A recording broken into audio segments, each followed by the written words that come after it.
just post the crisis in 2008, Costa, we came to, you did a little bit of work around the expectations for inflation going forward.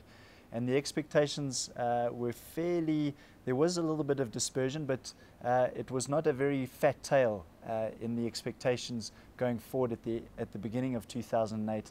That's changed quite dramatically in 2012. You took another snapshot at the end of July, and you saw that there's now a very wide diversion around the future expectations for UK inflation in particular. Just take us through some of the reasons for this dispersion and what's been creating this uncertainty in something that's usually pretty measured. Yes, well, this was actually research done by the Bank of England and published in their quarterly report, and they took a snapshot of what the markets were expecting for inflation 10 years out at the end of 2007 and compared that with what the expectations were a year ago.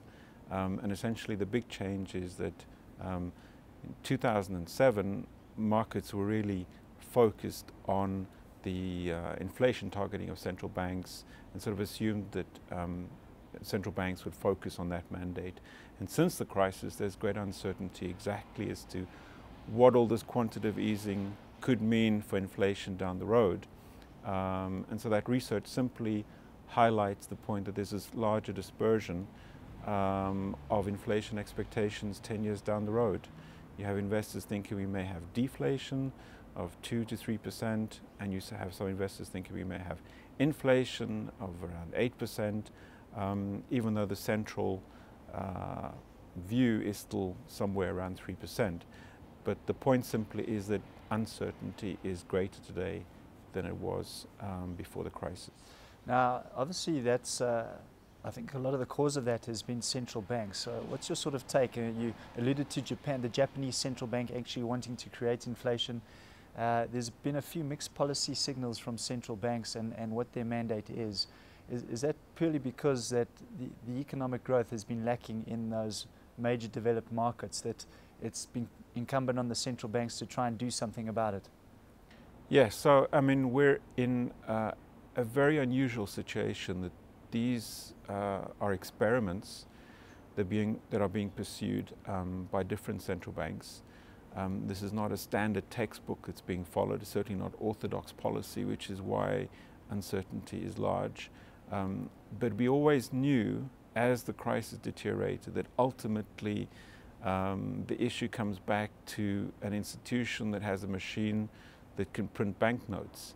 And throughout history, that was really how the crisis was addressed. So, you cannot really expect politicians who don't have access to the machine to address the crisis. It always goes back to the central bank. Now that was assumed, and as time moves on, we get more and more evidence that this is what has happened not only in the US, more recently in Japan, and also the European Central Bank is being asked more and more to play a role in this. So that's really consistent with the expectation that a central bank should do more. You've alluded to the importance, obviously, of the central bank, especially in the case of the European Union, with the internal payment system.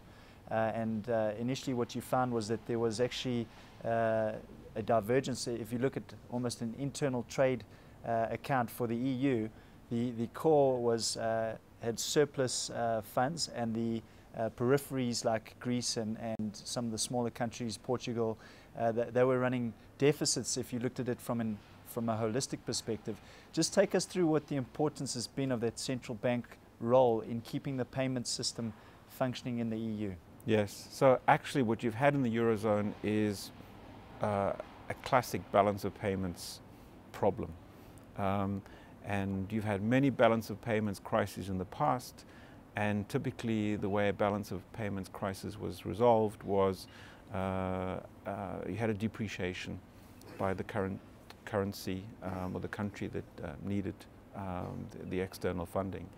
And within the Eurozone, you suddenly had private capital stopping, so you didn't have money flowing from German banks to finance property in Spain or from French banks financing Greek institutions, and suddenly this was left to the central bank, the central payment system.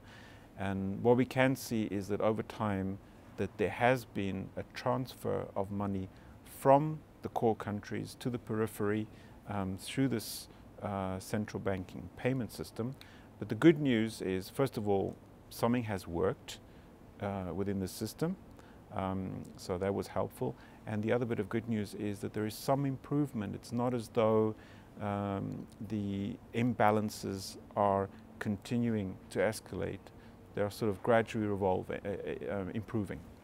So, I mean, essentially with that, and we're talking about the basic machinations of a payment system for trade, for people wanting to do business, the central banks have essentially allowed this payment system to continue because private capital had actually frozen, for want of a better word. Yes.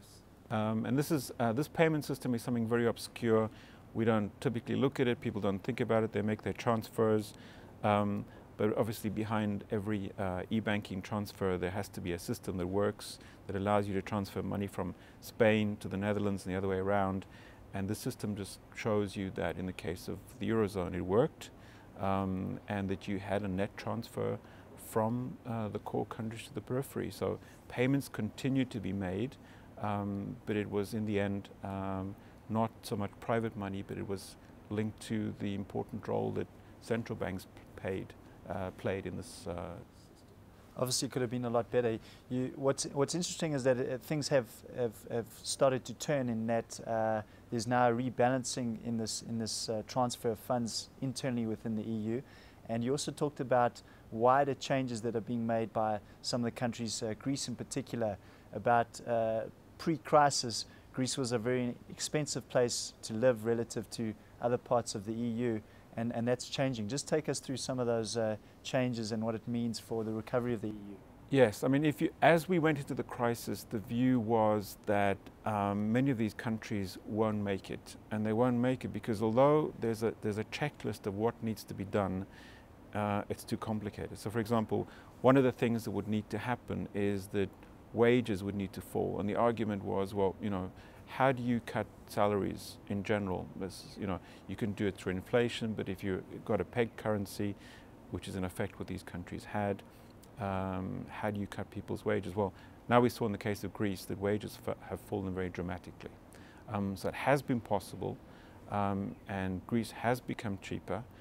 Very painful, of course, but 2-3 years down the road, some of these adjustments have in fact been made. So the South has gained some degree of competitiveness relative to the North, but it's a very slow and painful process. Okay. We're going to leave the EU there for a little while and turn our attention to the US. Generally, you've been pretty bullish and positive around what's happening in the US, and specifically the housing sector. Just take us through what you're seeing in that economy and whether this unemployment level in the States is going to be further reduced going forward in the next 2 years. Well, one thing we knew as we went into the crisis, having looked at other countries that have experienced a housing crisis, is that this is something that takes a long time to work out. On average, 7 years. We've had housing crises in Sweden, in other parts of the world, and in the US, we are sort of 7 years into this crisis. And we are finally we have evidence that the housing market is stabilizing. One thing we also knew before the crisis is that even if policymakers did nothing, the fact that you have 3 million more US residents per year looking for housing, at some point there'll be a shortage of housing. So things are improving in the US linked to the housing market, and that important engine is dragging other parts of the economy with it. So in the same way that the housing market dragged the US down into the crisis, now you're beginning to get evidence that the housing market is supporting the recovery, and with that, jobs in various sectors. You also talked about the way that US corporates are behaving, and you're saying that they behave very much like people do going through a crisis, hoarding cash, paying back cash to dividends. What are some of the other things that you expect from US corporates going forward? Well, gradually now we're beginning to get more evidence of activity in M&A, mergers and acquisitions. which is a good sign because it shows that corporates are interested in increased investment to some extent. And this is evidence that corporate America is feeling somewhat more positive in this environment, despite all the headwinds that the US continues to face.